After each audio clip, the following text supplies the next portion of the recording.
This is another video in our series of clinicians' nightmares about difficult conditions to manage. And today we're going to talk about a problem in the lower back called an annular tear.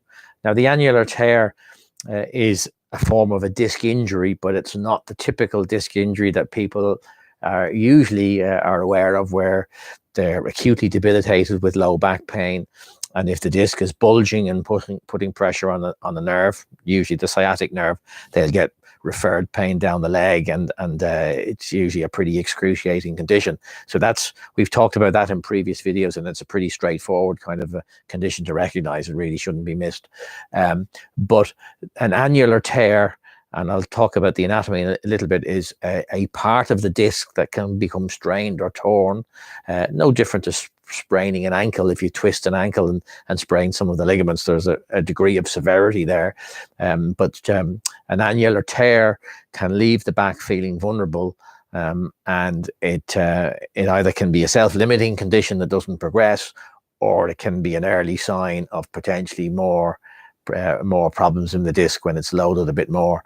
So it can slip underneath the radar simply because people usually assume that they have a little bit of a muscle strain. They feel a twinge in their back when they do something, and it might be a bit stiff and sore for a couple of days, but then it usually settles down. It doesn't cause a great degree of debilitation. So the assumption is that it's a fairly simple kind of a problem. But then when they go back and do activities, particularly activities which we know load the disc, and as we've talked from previous videos, we know that things like prolonged sitting load a disc. So even though there's not much energy demand in sitting, it is a static load on the disc. So sometimes people find themselves uncomfortable and needing to support their back when they're sitting, which tells you there's some problem with weight bearing, and that nearly always tells you there's some disc sensitivity there.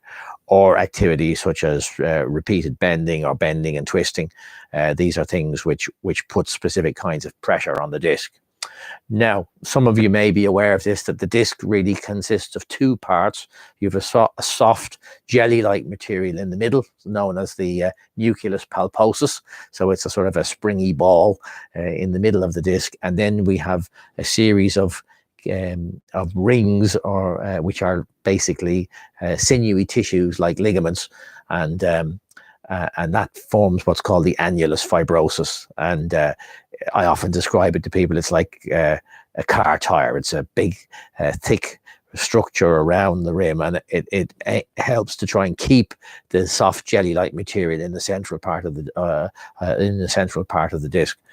But what can happen if the disc is being strained is that you can get little small tears in this outer casing, and these tears can be anywhere in its location. And sometimes, it's, as I say, it's just like a little bit of an ankle sprain, and it doesn't look particularly dramatic on examination. It doesn't make the disc bulge. It just is a little bit of a tear in the wall, but the material inside the disc hasn't actually pushed through to cause a bulge or pressure on the nerve. And it's important to recognize it, because very often it catches you out when you try to increase the rehabilitation and the loading on the spine, and it then starts to grumble and get a bit reactive. So an MRI scan can confirm if there's an annular tear, and it doesn't really influence the management particularly, but it's more important that it determines how fast we try and push people through a rehabilitation program. So it is helpful to know, particularly if you've tried to work through a series of progressions to get people back to their activity levels, whatever that may be, and then they get flare-ups which don't cause particular debilitation, but it makes people lose confidence in their spine, and that's often a annular tear in the outer portion of the disc,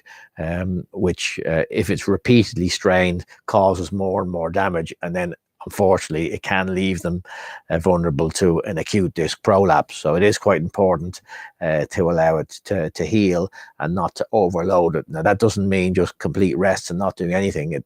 The challenge there is trying to find a level of load that the spine can tolerate, and if it's a sporting spine, then trying to control the parameters of loading so that one doesn't exceed them while the disc is trying to repair, because it can repair. I mean, lots of annular tears repair, no different to an ankle sprain or a knee ligament sprain, that unless there's major damage to it, the tissues can repair satisfactorily to return to normal function. But it's just a case of recognizing that and then making sure that the load on the area is appropriate to what can be sustained.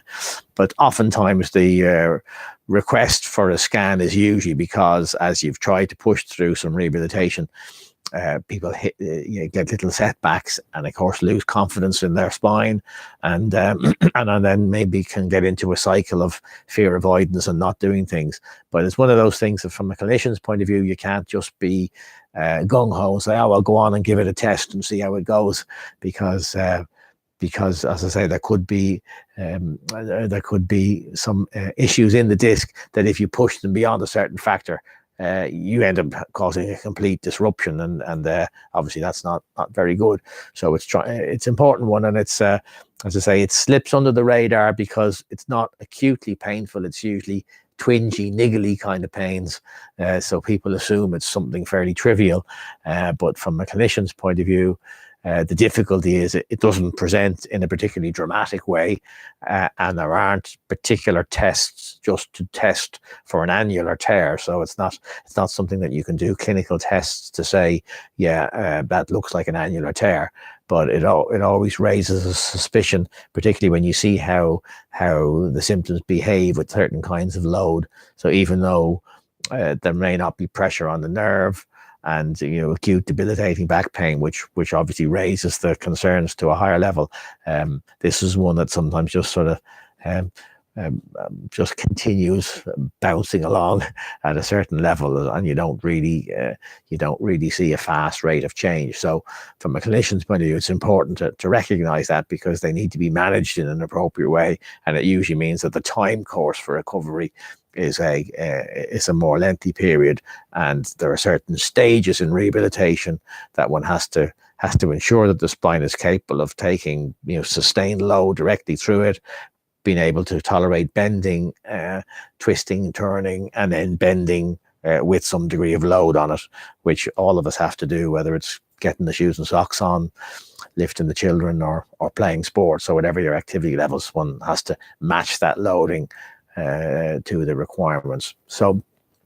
that's one of those other conditions that you don't hear the term described much, but if people have an MRI scan, the radiologist will often comment on whether the annulus is intact or whether there's signs of degenerative change in it or old tears, and that can be useful information.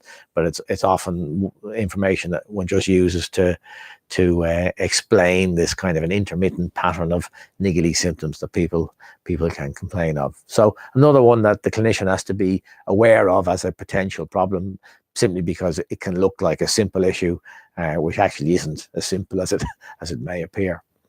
So that's just another discussion on our series on clinicians' nightmares, and I just thought I'd make you aware of that. Hope you found it interesting. I'll see you again in another video. Bye for now.